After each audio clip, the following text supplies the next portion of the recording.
এই হচ্ছে location, just awesome location. অনেকটা সেই জলপ্রপাতের মধ্যে দেখতে লাগছে।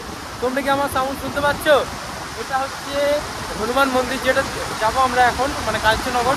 কাঞ্চননগরের পাশেই যে নদী রয়েছে, মানে নদ রয়েছে দামোদর, সেই দামোদর নদের একদম ওপরে দাঁড়িয়ে রয়েছি। আর এখানে কিন্তু জলের প্রচুর স্পিড রয়েছে, আর জায়গা কিন্তু ভীষণ সুন্দর। এখানে একটা ব্রিজ রয়েছে নদীটাকে পার করার জন্য, আমরা এখন সেই ব্রিজে রয়েছি। বিট্টুরা ওইদিকে আছে, বিট্টু বিজয় অরিত্র ওইদিকে রয়েছে। তোমাদের সামনের দৃশ্যটা একবার দেখাবো, জাস্ট অসাম লোকেশন, মানে খুব সুন্দর। সকালের দিকে এত ভালো দেখতে লাগছে। আর আমার কিন্তু বেশিরভাগ অফবিট প্লেসগুলোই দেখতে পাবে তোমরা, মানে বর্ধমানের মধ্যে যে জায়গাগুলো রয়েছে, যেগুলো অফবিট প্লেস, মানে যেখানে মানুষ খুব কম জনই আসে, সেই জায়গাগুলি আমি চেষ্টা করি এক্সপ্লোর করার। তো আমি এখন যে জায়গায় রয়েছি সেটা হচ্ছে দামোদর নদীর একদম মাঝখানে, দেখাচ্ছি।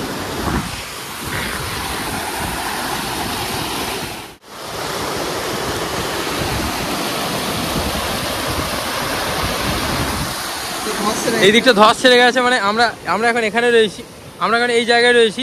এখান থেকে আমাদেরকে ওখানে যেতে হবে, বাট যাওয়া সম্ভব না, কারণ ধস ছেড়ে গেছে। ধস ছেড়ে যাওয়ার জন্য কিন্তু জল এইদিকে চলে যাচ্ছে।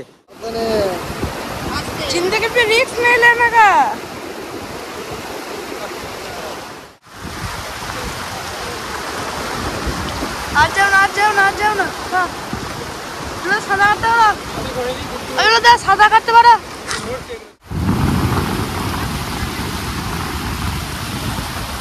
এখানে কিন্তু ড্রোন কানেক্ট করা যাবে না, মানে প্রচুর হাওয়া রয়েছে না, এই যে হাওয়ার বেগ, এই বেগের জন্য ড্রোন কানেক্ট করতে হবে।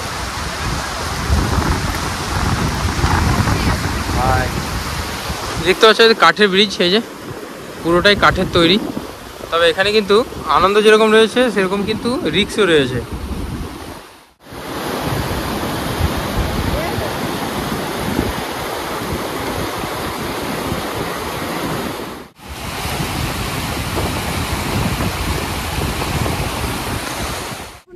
তো তোমরা ড্রোন শট দেখলে, one of the best location in Bardhaman বলা যেতে পারে, অফবিট প্লেসের মধ্যে।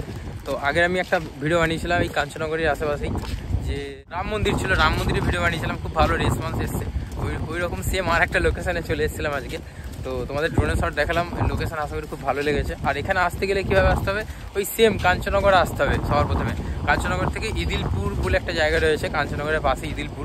ওই ইদিলপুরে আর পাশেই হচ্ছে সেই মন্দিরটা, হনুমান মন্দির, আর তার পাশেই সদরঘাট, দামোদর।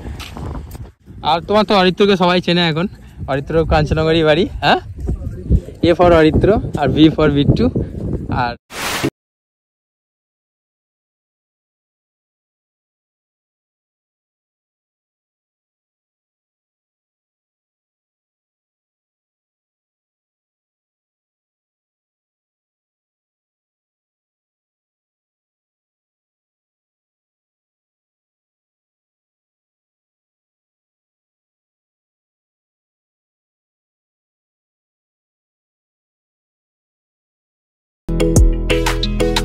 আমরা এখন রয়েছি হনুমান মন্দিরে, যেটা ইদিলপুরে অবস্থিত। সেই হচ্ছে আমার সামনে রয়েছে হনুমান মন্দির। তো আমরা এখন ভেতরে প্রবেশ করবো। আমরা এতক্ষণ একটা অন্য প্লেসে ছিলাম, মানে দামোদর যে ব্রিজ যেটা রয়েছে, ছোট ব্রিজ, সেই ব্রিজে ছিলাম। এবার আমরা ভেতরে প্রবেশ করবো, মানে হনুমান মন্দিরে। তো এখানে এর আগে আমি এসেছিলাম, বাট সেইভাবে ভিডিও করা হয়নি। আর আজকে এসেছি সকাল সকাল, ভাবলাম ভিডিওটা করে নেবো।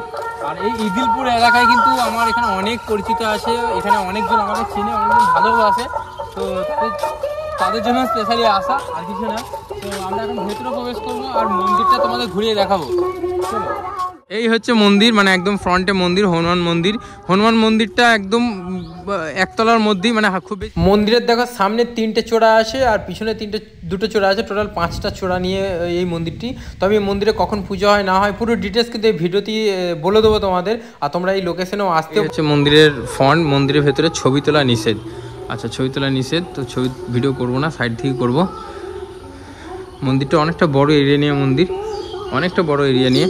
তবে এখানে ডেলি পুজো হয়। অরিত্র আছে, অরিত্র অ্যাকচুয়ালি এখানকার লোকাল, মানে ওর কাঞ্চননগর বাড়ি। তো আচ্ছা, এখানে পুজো কখন হয়?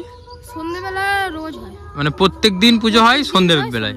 এই সাইডে করে ব্যবস্থা রয়েছে ভালো, দেখলাম ওই দিকটা আলাদা রুম রয়েছে, আর এই দিকটা কলের ব্যবস্থা রয়েছে, ঠিক এদিকটা বাথরুমের ব্যবস্থা রয়েছে, মানে সমস্ত রকমের ব্যবস্থা রয়েছে। তবে আশা করছি ভোগ এখানে হয়। তো একবার ঠাকুমার সাথে একবার জাস্ট কথা বলে নেবো, জিজ্ঞাসা করুন। এখানে কিন্তু ভোগ হয় না, এখানে শুধুমাত্র পুজো হয়, নিত্য সেবা পুজো হয়, ভোগের ব্যবস্থা এখানে নেই। তো যাই হোক, তো আমরা এখন এখান থেকে বেরিয়ে যাবো। চলো একটু বেরিয়ে যাওয়া যাক। আমরা ওখান থেকে চলে আসলাম, মানে আমাদের ডেস্টিনেশন থেকে। তো এখন আছি কঙ্কালীর বাড়ি, কঙ্কালীতলা, মানে কাঞ্চননগর কঙ্কালীতলাতে। তো ভিডিওটা বেশি লং করবো না, একদম ছোট ব্লগই হবে, খুব বেশি বড় করবো না। সো এই ভিডিওটা আপাতত এখানেই শেষ করছি গাইজ। তো দেখা হবে তোমাদের সাথে আবার নতুন ভিডিওতে। Stay tuned, thanks for watching this video, love you all, keep supporting me, be for Vikram.